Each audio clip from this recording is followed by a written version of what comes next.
posting pictures of the discipline that he gave to his 4-year-old son using a switch from a tree. We apologize for the graphic nature of these pictures that were posted by TMZ Sports, but it brings us to the conversation of discipline in your household and where it is these days.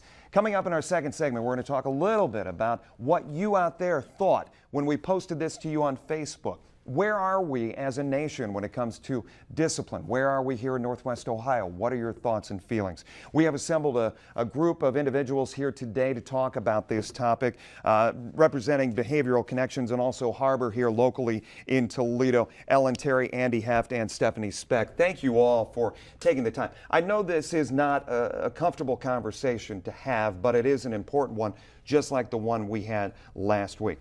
Ellen, let me start with you. As we look at high-profile cases like this, drawing our attention to a problem that does not go away at any time, unfortunately, but are we to a point where we can really say right or wrong as parents? Where do we discipline our kids and how do we discipline our kids? You know, it's a complicated issue, and it's a complicated issue in the fact that there often isn't necessarily right versus wrong in certain situations. You have to take into consideration the child. But many people look at these pictures and say, that is wrong. Absolutely, and there is an extreme in certain cases. Okay. You know, and it's important to take into consideration the family culture, the child's needs, and you know, it's almost impossible to say how the child will respond. Mm-hmm. But to know, you know, a parent knows their child, and to know how to best care for their child is a complicated one. You know, it's almost impossible to say one child will respond this way and another child may respond differently. Mm-hmm. Go ahead. I think it's important too for the parents to really tap into their emotions. What emotion is driving their discipline options or their mode of disciplining their child. If they're disciplining their child out of anger, then what they need to do is step back, recollect themselves, and then approach their child that's going to be the most helpful to them to really get them where the parent wants them to be. Because I come from the assumption that parents want their children to do well. Parents want their children to be obedient because they want them to do better in their future than where they're at that moment in time. Andy, as you talk to people and try to, I guess, reason, I don't know if that's a good choice of words or not, reason with them as to what right and wrong is, there seems to be so much gray in it all because every individual is unique, and they've all grown up differently and may see things differently. Right. Is that fair? That is fair. So how do you school them on the rights and wrongs, or school them on basically this is how discipline should be handled? There's always going to be that research base that you can go to, that you can say, you can look at evidence-based things and say, these are the things that we found in controlled settings that work, or through other research that's worked. Yeah. You can always come from that perspective, but there is always going to be a cultural element. People are always going to, like you said, have what they grew up with. It's difficult to say what's right and wrong. Really, what's right is whatever is best for the child, what's going to end up having that child be the most successful. But when you talk about research and looking back at research, has the research changed over the years? I mean, we as a culture, good Lord, these are photos that went out to everybody who cares to see them, just like everything on the internet these days. It's out there to see. And we are in that mode, for better or for worse, that everybody becomes a reporter and wants to get the news out there, wants to get the gratification that they put something out there for the world to see. So I'm wondering, the research base that you referred to, is it adapting? Is it changing its mind on how things were maybe given to the educators, the social workers of yesteryear to the ones today? I mean, that base is always changing. We're always adding. People are always looking at new things. In terms of change over time, I'm not sure on that.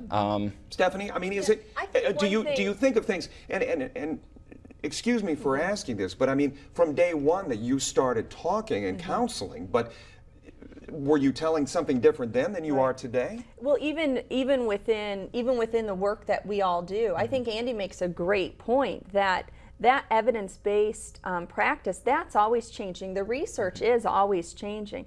When I first started, we now have grown into parent-child interaction therapy, where we teach parents how to interact, and then we teach them appropriate discipline techniques. And that's based on evidence-based practice. Sometimes within the system and the way individuals view each culture and each family on how they handle discipline, that's dealt one-on-one versus a broad range of applying a rule to everybody. Yeah, this has opened up such a conversation over the last few days. You've even here in the newsroom around our station here at 4247 Dorr Street, you've got people who grew up in a Catholic school setting. They've told stories about how the nuns would come around and slap them on the hands, things of that nature. You've got someone down in the South, grew up in the South. He said that was a cultural thing, to go out, grab a switch, have the child pick out the switch. You've heard that this week. That was how it used to be done. That is how it is still done.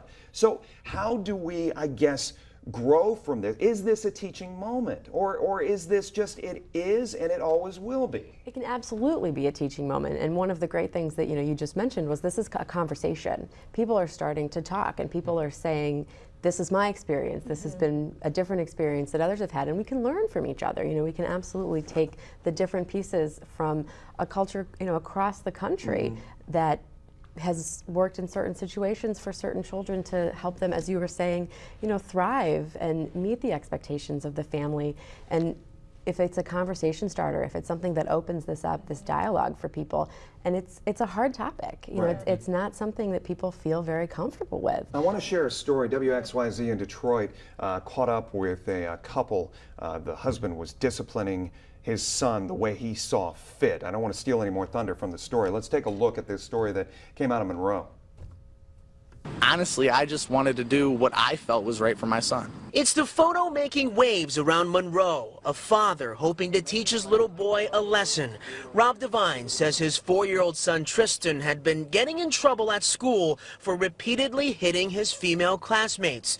When talking to him and taking his games away didn't work, Rob decided to get creative. So he and his son stood along a busy street for about an hour, holding a sign that reads, "I hit little girls." I want him to know, you can't go out and do these things and expect them to go unnoticed and expect me not to deal with it. You're saying Tristan had no idea what he was doing? No, all he knew is that he was hot, he was exhausted, and he wanted me to pick him up and, for me to take him away from that situation. When Tristan's mother, Brittany Tweed, heard about the sign, she picked up her son the next day and says Tristan won't be going back to Dad's for now. She's called Child Protective Services and now wants Rob to be punished for putting their child in what she calls a dangerous and humiliating situation.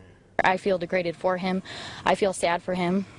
I don't think it's right for a 4-year-old to have to go on one of the busiest intersections holding a sign. Rob has had issues, in his life, and no one put him out on the street, made him use a sign. Do you regret what you did? Not at all. I'd do it again, honestly. I'm not gonna lie, if it persists and this doesn't work, then I'll figure out something else, It's trial and error. Kids don't come with an instruction manual.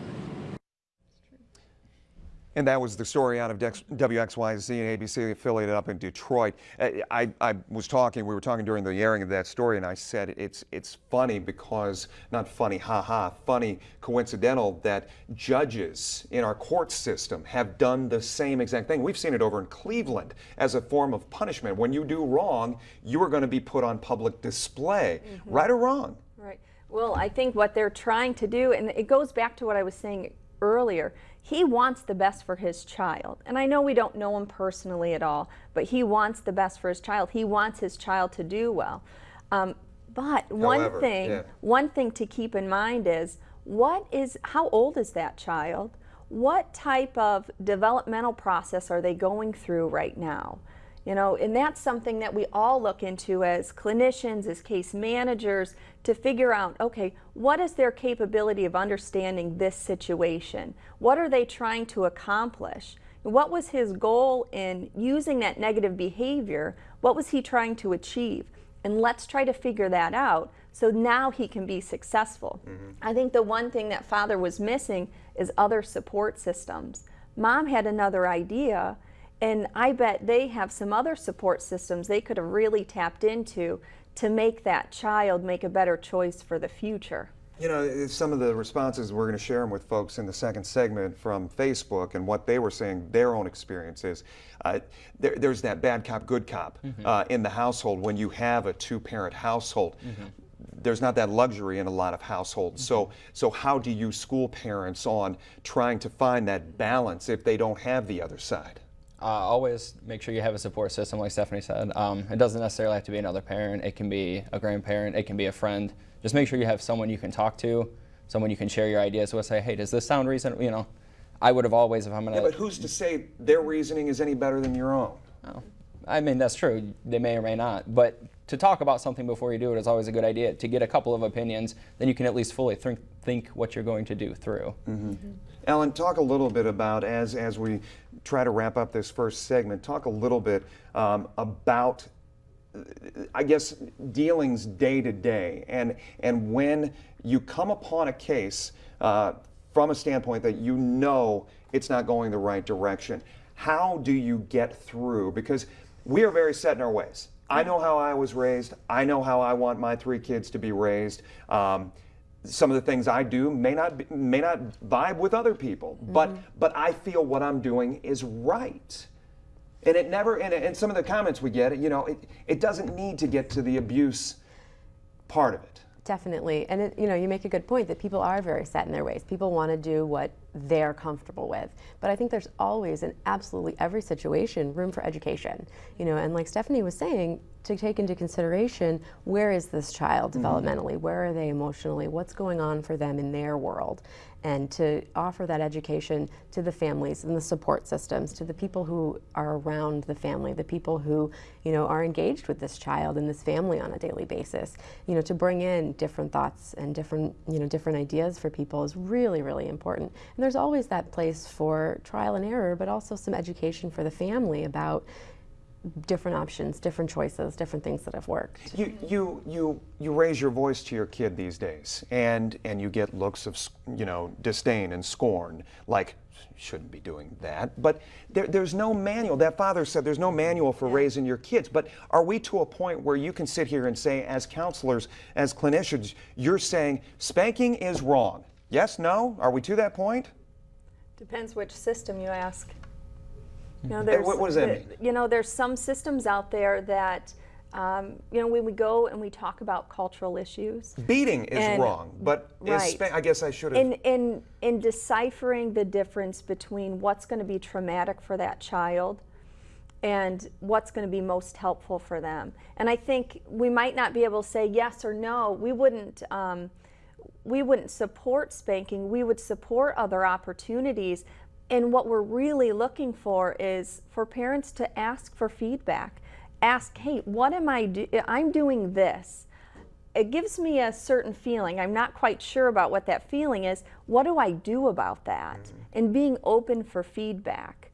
Or if you're so confident that my way is the right way, even thinking about that approach and being open to learning more. And like Ellen said, start having a conversation. Do you find stories like this when it hits the mainstream that parents back the heck up and it's actually one of those moments where parenting is going to change for these young folks? You always hope that people are at least going to think about it. It may or may not make a change, but you always hope that people are going to stop and think, is what I'm doing the most effective way?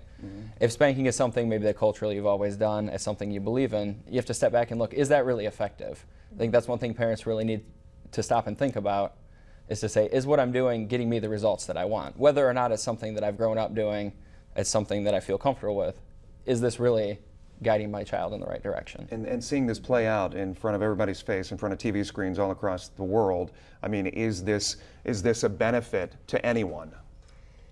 You know, it's about having that conversation, and it's about, like you were saying exactly, you know, just what is the goal? What is the ultimate reasoning for the whatever form of discipline it is. You know, is this getting what we want from our child, and is this really having the desired effect? And again, just to be aware and be talking with people and having lots of feedback from it is possibly one of the most important things. I want you guys to stick around and hear some of the comments we got from some of those people out there in social media world. In fact, we posted a question on Facebook, and you take a look right now. We said to them, what do you feel is right or wrong? And we're going to have some of those comments when we come back. Stay with us.